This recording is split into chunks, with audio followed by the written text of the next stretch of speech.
Selain untuk berburu, Artemis menggunakan panahnya untuk membawa penyakit dan kematian. Seorang peramal kemudian mengatakan untuk membayar darah beruang itu, mereka harus memberikan anak-anak gadis mereka yang berusia tidak lebih dari 10 tahun dan tidak kurang dari 5 tahun untuk melayani Artemis di kuilnya dan tidak diizinkan untuk menikah sebelum mereka melayani Artemis. Assalamualaikum warahmatullahi wabarakatuh. Hai sobar, apa kabar? Semoga kalian selalu diberikan kesehatan ya. Oke, kali ini aku bakal ngebahas kembarannya si Apollo nih. Dia adalah Artemis. Artemis dalam mitologi Yunani adalah dewi perburuan, alam liar, hewan liar, perawan, dan dewi perbukitan. Dia tuh pembawa dan penghalau penyakit pada perempuan serta merupakan dewi yang menolong dalam proses kelahiran. Dia merupakan putri dari Zeus dan Leto, serta memiliki saudara kembar yaitu Apollo. Dia digambarkan sebagai pemburu dan pembawa busur dan anak panah, rusa dan pohon siprus dikeramatkan baginya. Pada perkembangan selanjutnya nih, Artemis dihubungkan sama Selene, dewi bulan Yunani, yang sering digambarkan dengan bulan sabit di kepalanya. Dalam mitologi Romawi, dia dikenal sebagai Diana. Dan dalam mitologi Ertsuka, dia dikaitkan dengan Dewi Artume. Selain itu juga, dia dikaitkan dengan Dewi Heket, Dewi Kegelapan. Penggambaran terawal Artemis dalam seni Yunani kuno adalah penggambarannya sebagai Potnia Theron, yaitu seorang dewi bersayap yang memegang seekor rusa jantan dan macan tutul, atau kadang-kadang juga macan tutul dan singa. Dalam seni klasik Yunani, Artemis biasanya digambarkan sebagai perempuan pemburu. Ia sering digambarkan sebagai seorang wanita muda yang cantik, bahkan mungkin sama cantiknya dengan Aphrodite, dan umurnya berkisaran 13 atau 19 tahunan lah ya. Sebagai seorang pemburu, pakaian yang dipakainya juga panjang nih, selutut. Sehingga dari lutut ke bawah, kakinya tuh telanjang. Berdasarkan sajak Homer, digambarkan kalau bajunya Artemis tuh kayak punya bordiran di bagian lututnya nih. Dan baju pendeknya buat ia tuh mudah berlari. Busur yang dibawa Artemis adalah busur emas. Begitu pula dengan panahnya. Jadi, ia tuh dijuluki sebagai Chryselekatos atau pembawa panah emas. Sama juga nih kayak dewa-dewi lainnya, Artemis juga punya atribut yang sangat khas. Yang pertama adalah kereta. Kereta ini ditarik sama 4 ekor kijang yang ada tanduk emasnya. Nah, ceritanya waktu Artemis masih kecil nih, dia tuh kayak ngelihat seekor rusa yang lebih gede daripada kerbau, dengan tanduk bersinar di bukit Parrhasia di Arkadis. Artemis pengen banget nih punya dan merasa bahwa rusa itu tuh sangat pas untuk dirinya. Artemis memiliki kereta emas dan tali kekangnya dari emas juga. Busur dan panah. Atribut ini adalah atribut yang paling penting bagi dewi perburuan. Berdasarkan Kalimakos dan Homer nih, baik busur dan panah Artemis berwarna emas yang dibuat oleh Cyclops, seperti yang ia minta pada ayahnya si Zeus. Selain untuk berburu, Artemis menggunakan panahnya untuk membawa penyakit dan kematian. Busur pun dijadikan lambang bulan di kemudian hari. Nah, terus ada obor nih guys. Atribut yang satu ini berhubungan sama Heket, dewi kegelapan. Heket membawakan obor untuk menerangi jalan Demeter yang mencari putrinya nih, si Persephone, ke dunia bawah. Banyak kuil Artemis terutama di Arkadia yang menggambarkan dirinya membawa obor di tangan kanan, panah di bahunya, dan anjing di tangan kiri. Terus nih guys, ada Lyra, sama kayak saudara kembarnya Apollo, tapi emang dia nggak jago-jago banget sih main liranya. Masih bagusan Apollo lah ya kalau dibandingin. Nah, terus ada flora dan fauna. Aku jelasin bagian faunanya dulu ya guys. Fauna pertama yang disakralkan oleh Artemis itu ada rusa Kerinitia yang dijadikan tugas ketiga Herakles. Herakles atas perintah Eurytheus harus membawa rusa Kerinentia yang sangat sakral bagi Artemis hidup-hidup. Hercules akhirnya memohon-mohon nih pada Artemis untuk dimaafkan dan berjanji akan mengembalikannya. Artemis memaafkan Herakles, namun ia menyerang Eurytheus dengan mengirimkan penyakit. Kedua, babi hutan Erymathos merupakan salah satu babi hutan keramat bagi Artemis yang merupakan tugas Hercules untuk menangkapnya. Adonis dibunuh oleh Artemis karena kesombongannya dengan diseruduk oleh babi hutan. Ketiga, beruang. Beruang.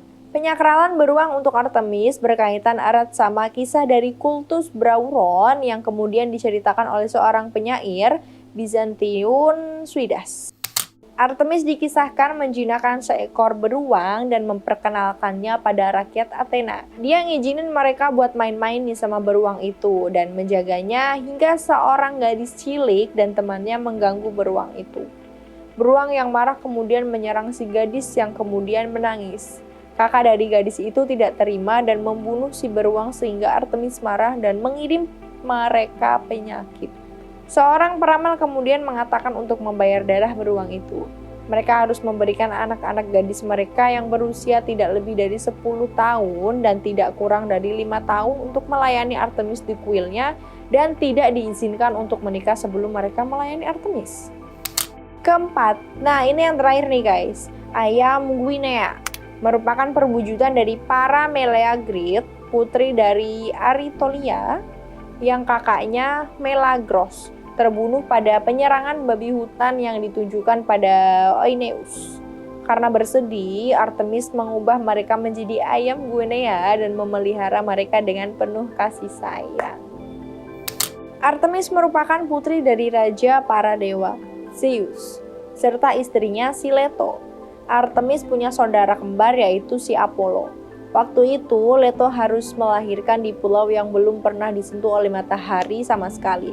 Sebab dikutuk oleh si Hera yang murka karena Zeus dengan Leto tuh ya ada hubungan lah ya. Zeus kemudian mengangkat sebuah pulau dari dasar laut yang belum pernah disentuh oleh matahari. Ia adalah Ortygia. Leto pun melahirkan di pulau tersebut. Artemis lahir pertama pada bulan ke-6. Ia lalu membantu ibunya melahirkan si Apollo yang lahir pada bulan ke-7.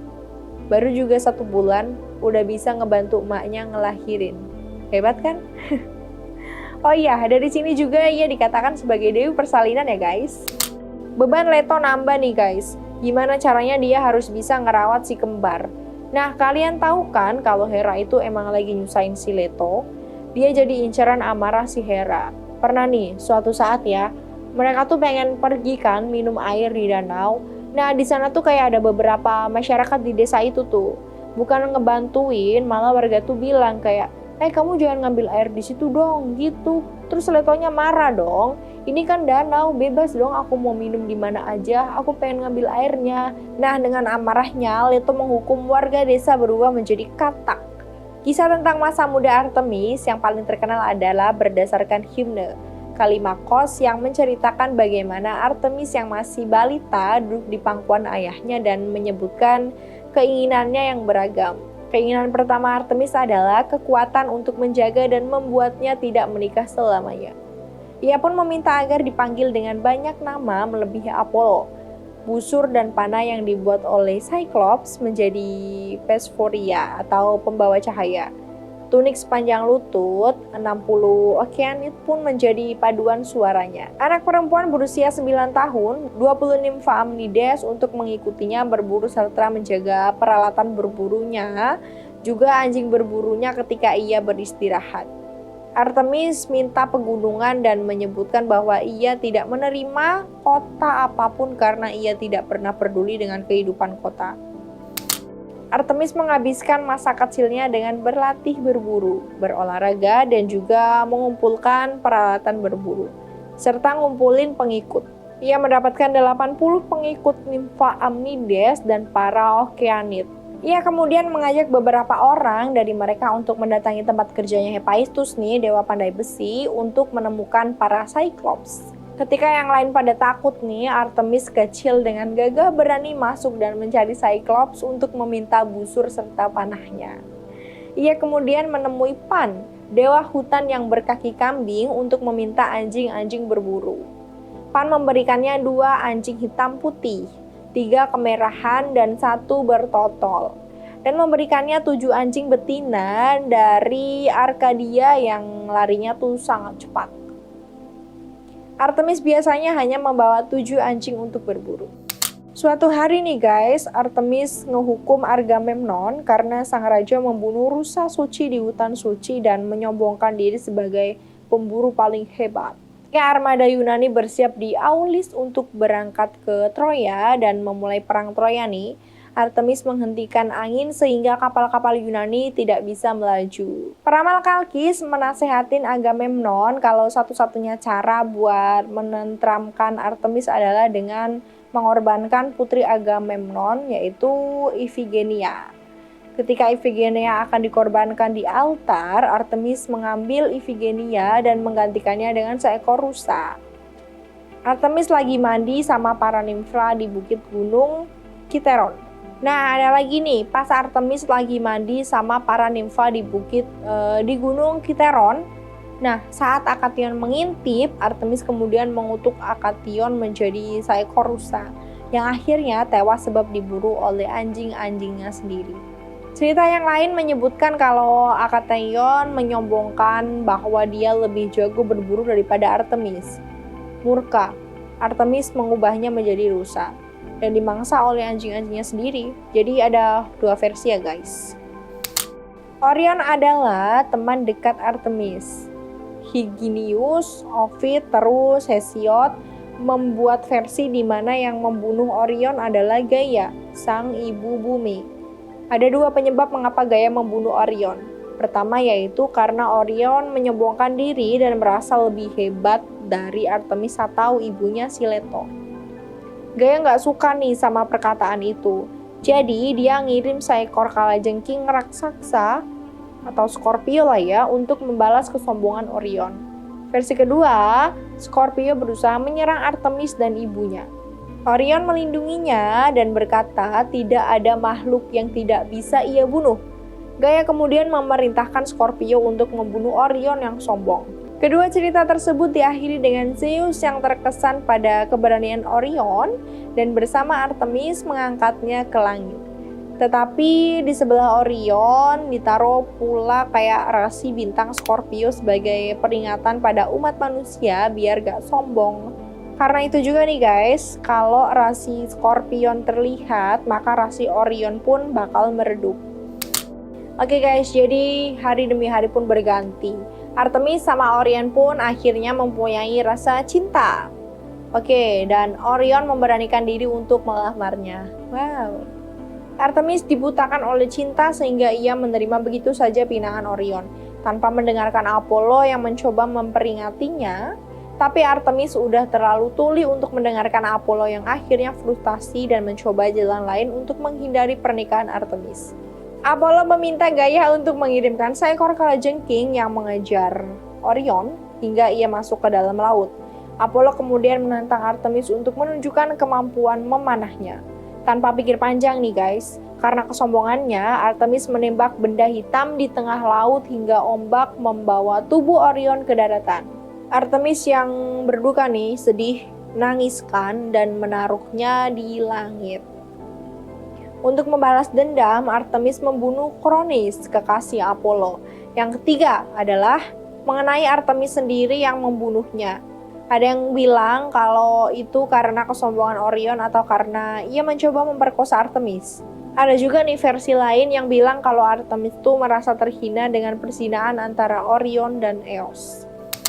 Hippolytos adalah seorang pengendali kuda yang handal banget. Anak dari Raja Theseus yang tampan dan sangat memuja Artemis. Pemujaannya pada Artemis membuat murka Aphrodite yang merasa bahwa manusia tidak pantas hanya menyembah satu dewi saja. Jadi dia tuh kayak sering lihat Hippolytos hanya melalui kuilnya tanpa berdoa padanya. Sebagai balasan, Aphrodite membuat ibu tiri Hippolytos tergila-gila padanya. Ia kayak mohon-mohon nih sama Hippolytos biar mau membalas cintanya.